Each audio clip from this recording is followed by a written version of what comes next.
This program is brought to you by Virtual Accounting and Reporting Solutions.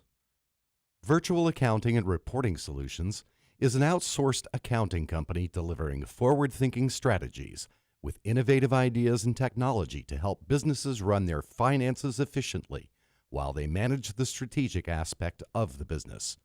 We serve small and medium-sized businesses in Northern Virginia and the District of Columbia. By utilizing cloud-based ERP accounting and financial management software, we deliver real-time visibility into financial and operational data, deliver enhanced reporting and centralized dashboards, and collaborate in real time using live data. Virtual Accounting and Reporting Solutions delivers a complete accounting solution to small and medium-sized businesses anywhere from any device. The results are improved productivity and efficiency, greater transparency, and lower overhead costs to your business.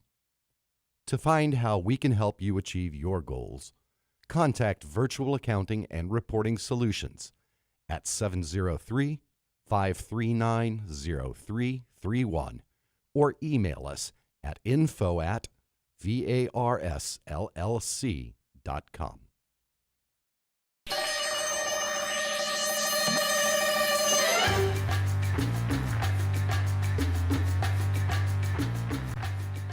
And now, Fairfax Breakfast Club with your host, Basile Lemba.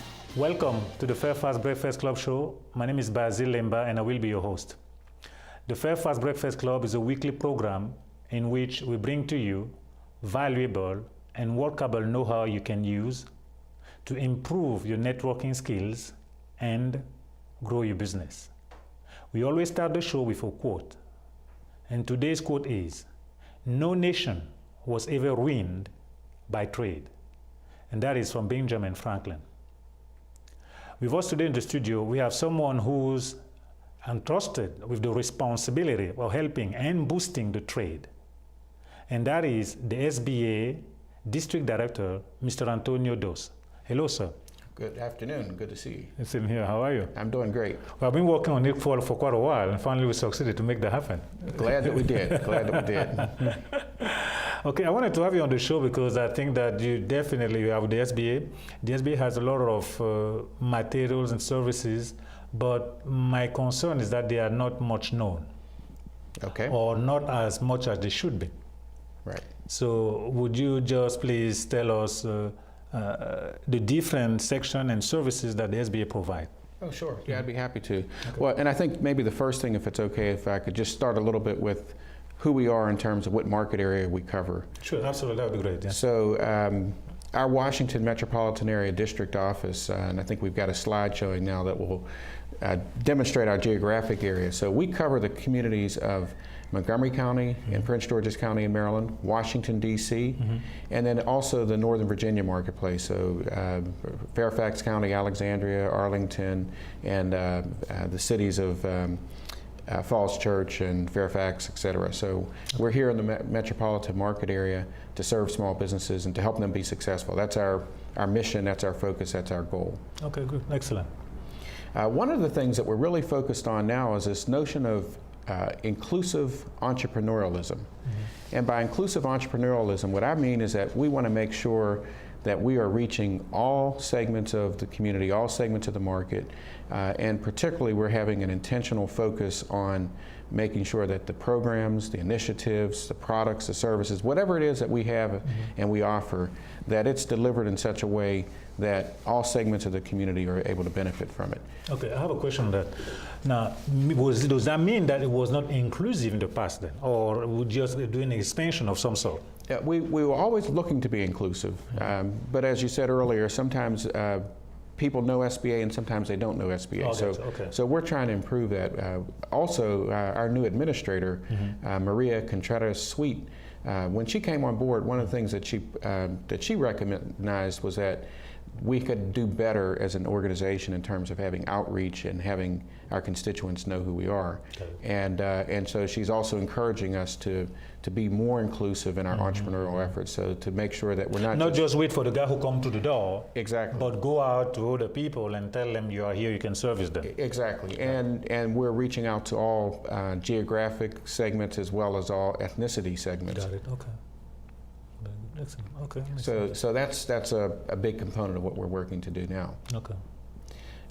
In terms of what we offer, your first question, our three major segments, and there's a slide that talks about the 3 C's of SBA. Oh, the 3 C's. That's 3 C's. So that makes it real easy. Okay. All right. So their counseling, their capital, and then there's contracting. Gotcha. And so I'll talk just a minute, maybe if it's okay, about each of those. Absolutely. So in terms of counseling, we think that's one of the most valuable things that we offer. We have a number of resource partners, and they're shown on the slide, whether it's SCORE, the Small Business Development Centers, or our Women's Business Centers. Each of those entities are partners with us, and we fund each of those entities. And they have an objective of working with entrepreneurs, whether they're in the startup phase or an existing phase, if they're working to grow their firm, or in some cases they're looking at how they do an exit strategy. Gotcha. Our resource partners work individually, one-on-one with the business owners, the entrepreneur, and they provide them with free counseling, free business advising, mentoring, if you will. Is that where SCORE fit in? I'm sorry? Is that where SCORE fit in? SCORE fits, exactly. Yeah. SCORE is, and in SCORE's case, these are volunteers. So these are persons who have been successful in business, either in a corporate setting or sometimes they've owned their own businesses, and they've decided to share their expertise, their learnings with those people who are working through some of the same challenges. Gotcha. So it's a great way to get access to knowledge that entrepreneurs may not have in-house within their own person or within their executive team of people. So this individualized coaching is a great way for business owners to figure out solutions to challenges that they have, to get connected with resources, and to have a sounding board that can help them make good business decisions, help them improve their business acumen. Okay, very good. So again, we've got the 3 C's. The second C is related to capital.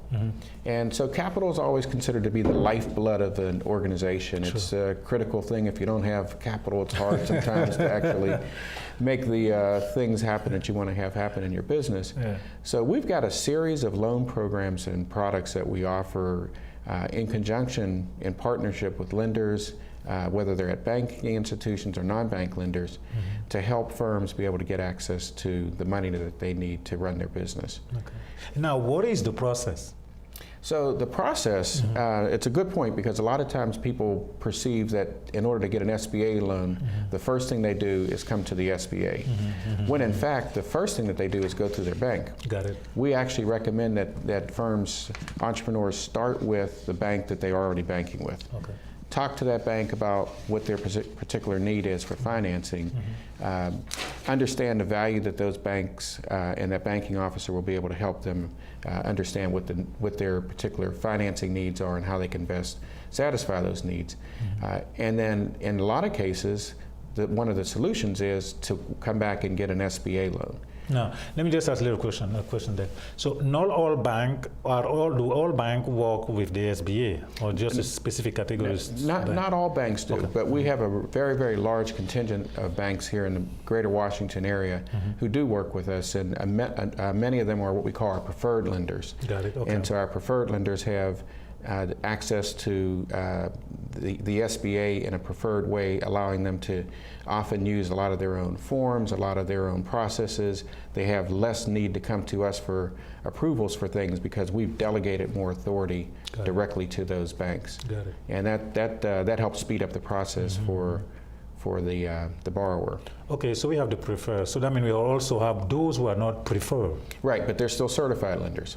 Oh, okay. So they still work with us, but maybe in some cases, instead of being able to make a decision directly, they'll need to consult with us on certain eligibility criteria or certain aspects of the loan. Got it. So that's the difference between preferred and the other people. Correct. Got it. Correct. Okay. Very Correct. good. So it starts with a conversation between the entrepreneur and the banker, and then once the bank and the entrepreneur get together and complete their loan application material, the bank will make a decision if they'll fund it directly in-house or if they'll want to go with an SBA loan. A lot of times they'll want to go with an SBA loan, and the borrower will, because the terms and the conditions that we offer are a little more flexible. They offer more advantages in some cases in terms of longer repayment periods. Maybe there's a better rate structure that's associated with the SBA loan. And some of the products that we have are such that in some cases it's a difference between whether a borrower gets the loan approved or if they don't get the loan approved. Now, the SBA loan means there is a backing of the government behind the loan. That's correct. Meaning if the customer defaulted, were to default, the government will step in. Right. So is that what that is? So yeah, right. So we guarantee the loans anywhere between 50 and 90%, depending on the type of loan that the borrower is getting. Okay. So the idea is to help with that guarantee, give the bank more assurance that they're not alone when they take on that particular credit risk. Okay. Got it. So once the bank makes a decision to send it to SBA, then we'll get it and we can make the approval along with the bank, and then the borrower gets the money that they need. Okay, good. Which is ultimately what they're looking for. Okay, good.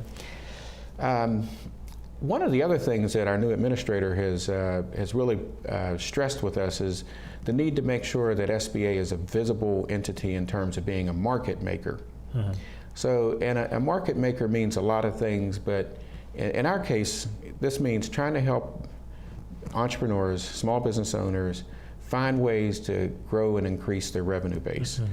Because that's, as important as capital is, being able to grow your revenue through additional sales and diversification of your sales base and your customer base, that's a very important piece too.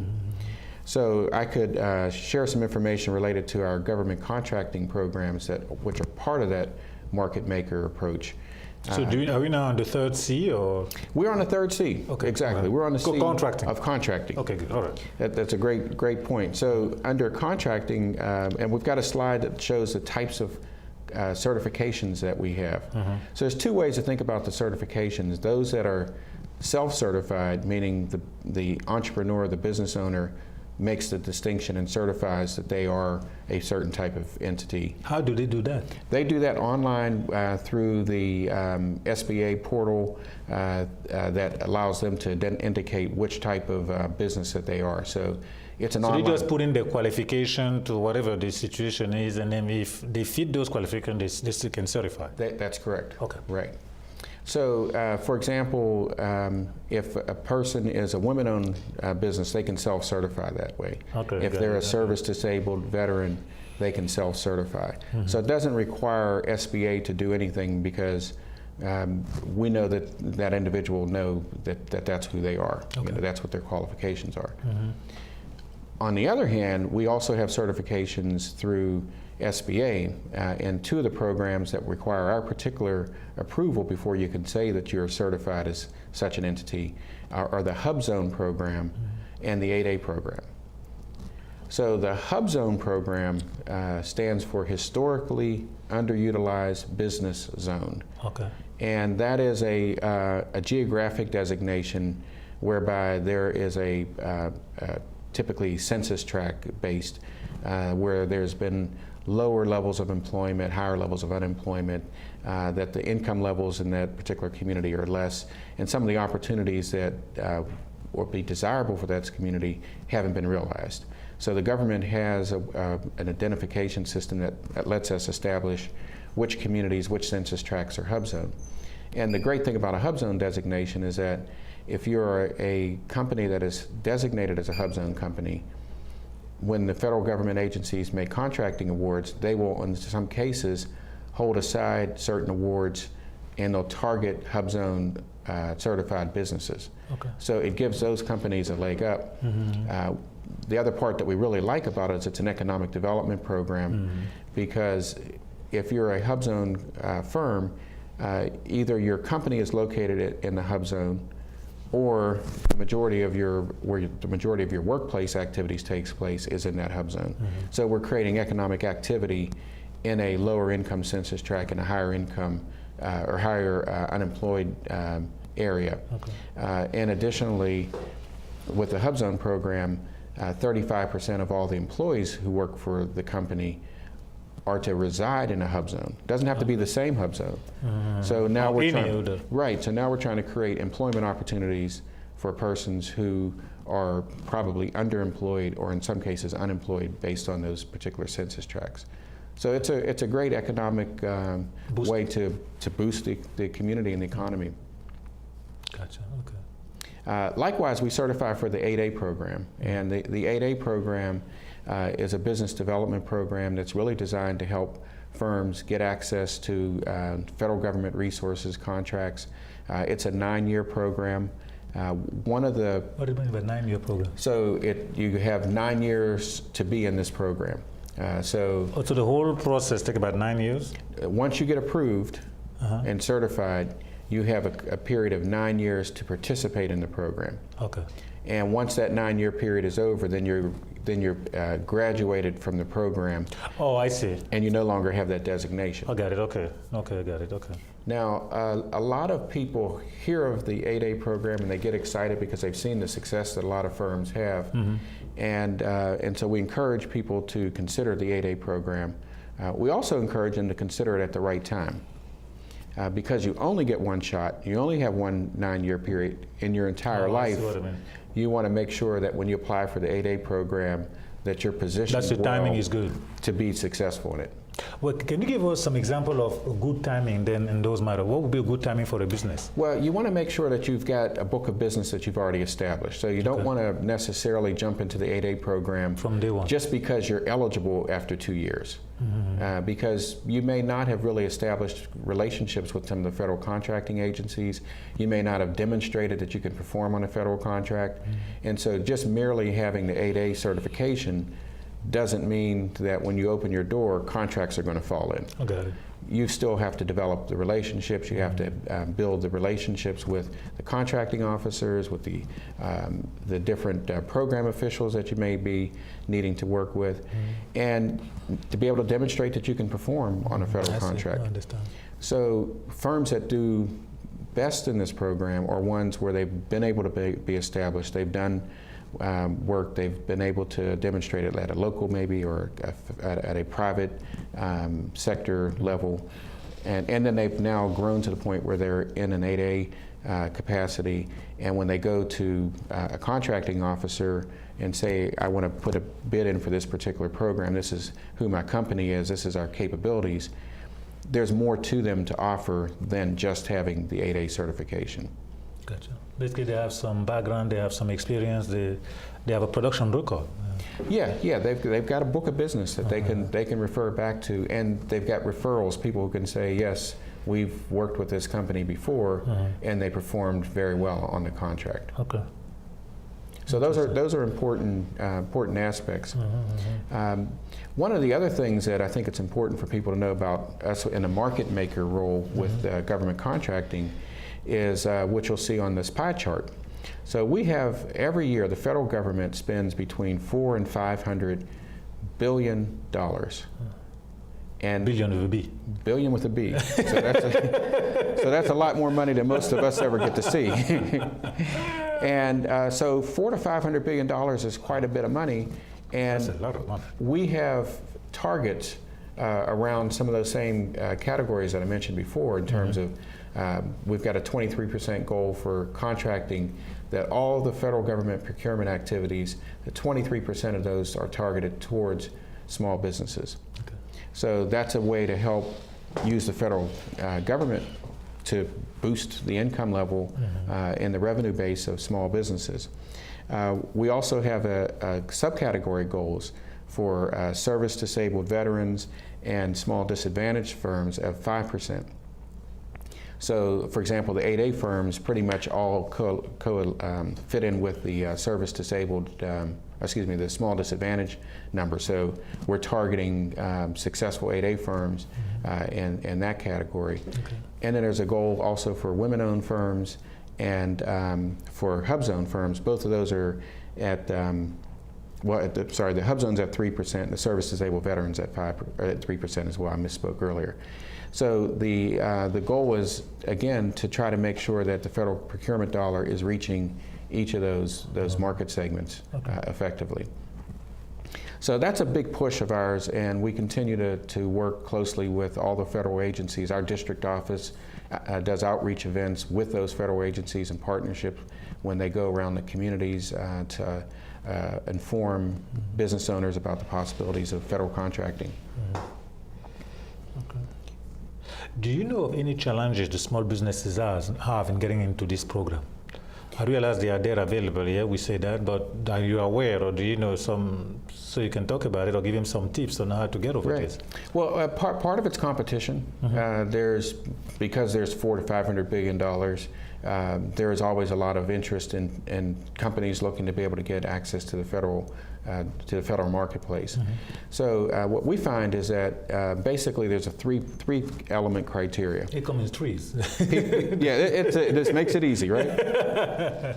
People, the contracting officers, they like to do business with people they know. Can't blame them for people they trust.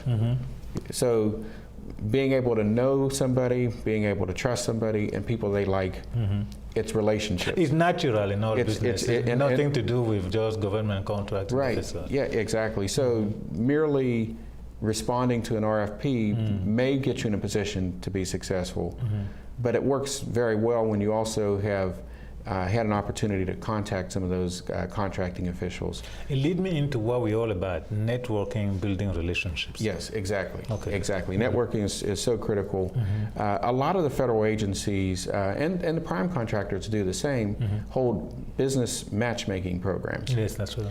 And these are great sessions because it's a way to get access in a short window of time with multiple contracting officials from many different federal agencies, enough so that you're able to introduce yourself to them, explain a little bit about who your company is, what your capability is, having an elevator speech ready to share with the official from the agency, and then them getting a chance to assess and understand who you are so that when an opportunity comes up, they're thinking about you. And if they see your information come through, they've at least got a touch point, a relationship piece.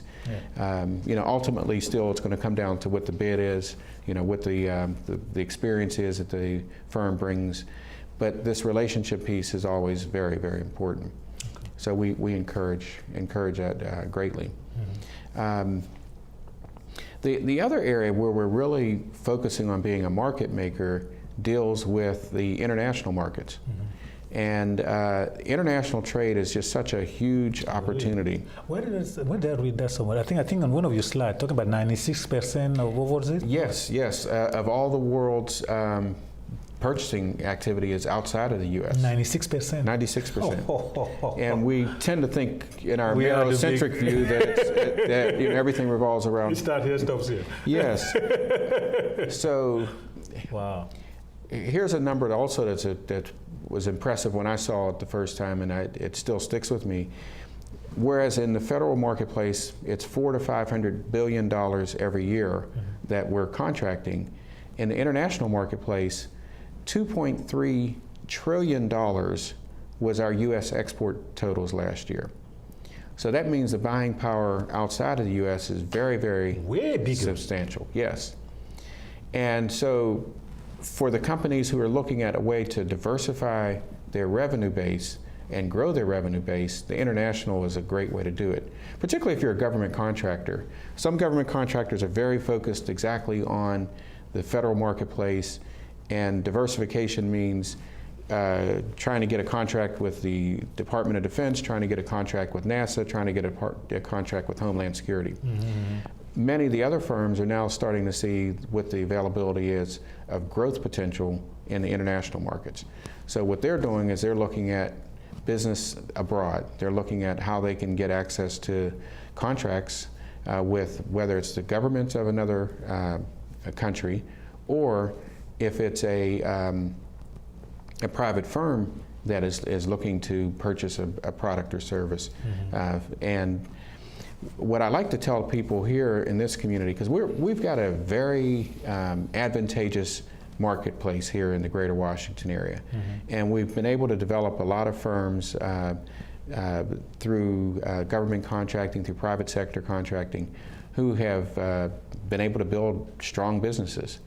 And so if a firm is able to really do well and to provide goods and services to the federal government satisfactorily, and then likewise maybe do the same thing with a large corporation, whether it's a Raytheon or a Lockheed Martin or a Bank of America, then they've now established that they're a strong, reputable entity, company that can do business with the biggest of entities around. Even if you're a company and you've worked with one of our large counties, Fairfax County, for example, that's pretty significant work experience that the company has to show.